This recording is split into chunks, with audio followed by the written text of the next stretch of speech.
नमस्कार दोस्तों, आप देख रहे हैं उज्ज्वल हरियाणा न्यूज़। और आज उज्ज्वल हरियाणा न्यूज़ की टीम चल के आई है गांव बालापुर, जो हल्का अम्बाला में है।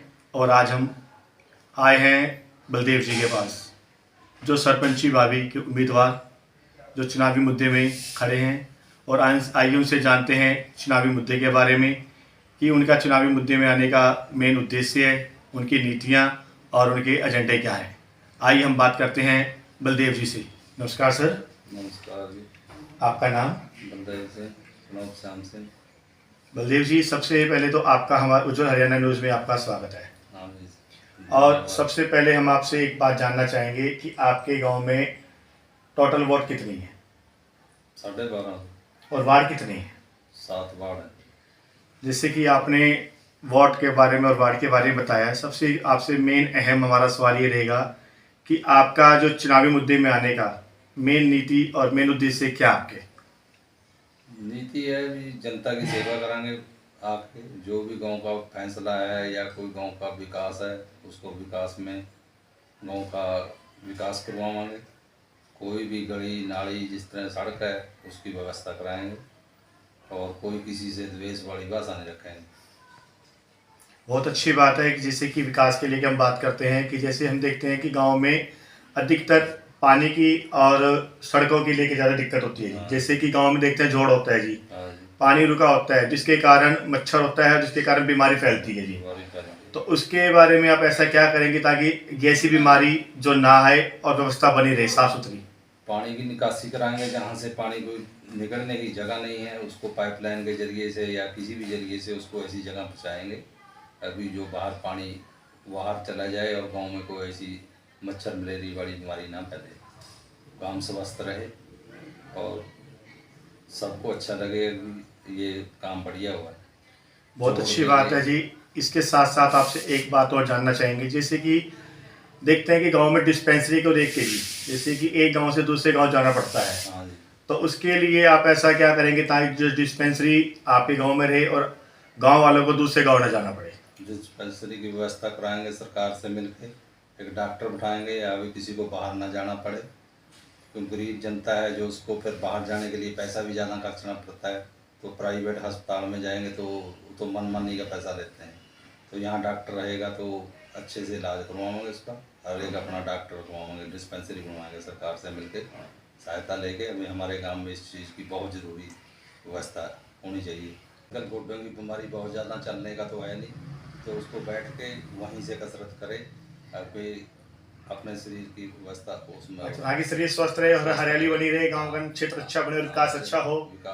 क्योंकि जो अगर पार्क बनेगा तो उसमें हरियाली भी होगी और फूल बूटे भी होंगे और सैर करने में भी इनको आसानी रहेगी। ये सोच तो हमारी सबसे पहले है। और जैसे कि हम बात करें आपसे कि लाइट को भी लेके, लाइट की व्यवस्था भी अब कई जगह ऐसा है, ये गांव में पता नहीं लगता है, चोर चमार पड़ते हैं तो लाइट बढ़ती रहे गांव में, उसका बहुत फर्क है इस चीज़ का। जैसे कि देखिए आपने बात की है कि चोरी के बाद जैसे कि कैमरे के लिए जैसे कि कोई दूसरे गांव से तरफ वारदात करता है, कैमरे की व्यवस्था हो तो उससे पता लग जाता है कि हाँ कोई किस बंदे में कोई पड़ा है या क्या हुआ। कैमरा तो जरूरी है। जहाँ कैमरा लगा 2-3 बार हमारा यहाँ हो भी गई, खुद यहीं हमारे घर के पास से एक भैंस को चढ़ा के ले गए तो उसको पता तो लग गया, फिर भी चोरों से निकल गए वो लोग। लाइट की व्यवस्था तो बहुत ज़रूरी है कि लाइट और कैमरा लगने की जरूरी है, जो उसकी व्यवस्था करी जाएगी, जरूरी की जाएगी। इस चीज़ की ओर तो विशेष कर ध्यान रहेगा। इसके साथ साथ आपसे मेरा एक अहम मुद्दे की बात करें आपसे गांव के लिए, जैसे कि हम देखते हैं कि गांव में ना जी छोटे छोटे विवाद को लेके मुद्दा इतना बढ़ जाता है कि वो मुद्दा इतनी तादाद पे आ जाता है कि चौकी थाने तक पहुंच जाता है। ठीक है। और कई बार ऐसा होता है चौकी थाने से भी आगे कोर्ट में भी जाने की तादाद पे आ जाता है। तो उसके लिए आप ऐसा गाँव में ऐसा योजना और ऐसा विकास और ऐसी कौन सी व्यवस्था लेंगे कि जो ये मुद्दा आपके गांव में रहे और बाहर ना जाए? उसकी मुद्दा करेंगे हम बुला के, दोनों विपक्षों को बिठाकर पहले तो समझाएंगे उसको, फिर अगर नहीं तो यहाँ डॉक्टर रहेगा तो अच्छे से इलाज करवाएंगे उसका, हर एक अपना डॉक्टर रखवाएंगे, डिस्पेंसरी बनवाएंगे सरकार से मिलकर सहायता लेके। अभी हमारे गांव में इस चीज़ की बहुत ज़रूरी व्यवस्था होनी चाहिए। जैसे कि हम आपसे बात करें बेरोजगारी की, जैसे कि देखते हैं गांव में महिलाएं पढ़ी लिखी होती हैं जी और रोजगार नहीं होता और बेरोजगार में होते हैं, उनके लिए आप ऐसा क्या करेंगे जो उनको रोजगार की व्यवस्था बनाए जी? बेरोजगार के लिए जो भी लेडीज लोग है उसको सिलाई सेंटर खुलवाएंगे उसका, और सरकार से सहायता लेके उसके लिए जो भी हमको सरकार से वो मिलेगा ना, ग्रांट आता है जी। ग्रांट आता है, उसके लिए गांव में ब्यूटी पार्लर का या और भी कोई काम जो करना चाहता है, कोई फ्लावर का काम जैसे बाज़ार में बिक्री हो उसकी व्यवस्था करवाएंगे, जिससे आने युवक को भी उसको जो भी काम मिल रहा है तो उसके लिए भी गांव में अपना रोजगार और उल्टे कामों से आगे अपने घर में अपना रोजगार चलाए। जैसे कि आपने बेरोजगारी की बताया कि उनकी जो फैसिलिटी के बारे में बात किया, रोजगार की व्यवस्था की बात की है, इसी के साथ साथ हम आपसे एक बात सवाल और करना आएंगे कि युवा के लिए जी, जो युवा हम देखते हैं कि गांव में युवा ज़्यादा नशे की तरफ होता है जी, हाँ जी, हाँ। और उनको नशे से मुक्त करने के लिए आप ऐसी गांव के अंदर ऐसी क्या योजनाएं लाएंगे जो युवा नशे से दूर रहे और खेल कूद की तरफ ज़्यादा ध्यान दे?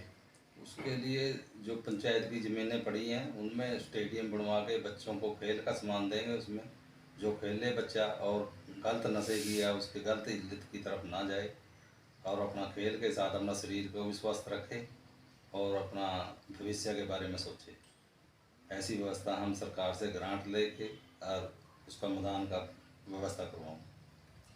इसी के साथ साथ आपसे मेरा एक सवाल ये रहेगा, जैसे कि हम देखते हैं कि जो बुजुर्ग महिलाएं हैं, जो बुजुर्ग हैं जी, जो बच्चे हैं, जो शाम के टाइम या सुबह के टाइम सैर करने के लिए सड़कों पे निकलते हैं या गलियों में निकलते हैं, उनको बैठने में दिक्कत होती है या उनको सुविधा नहीं मिलती, बच्चों को खेलने की सुविधा प्राप्त नहीं होती, तो उनके लिए आप ऐसा गांव में ऐसी कौन सी योजना देंगे जो उनको बैठने के और बच्चों को खेलने के लिए जो व्यवस्था लाई जाए, जैसे कि कोई पार्क वगैरह के लिए?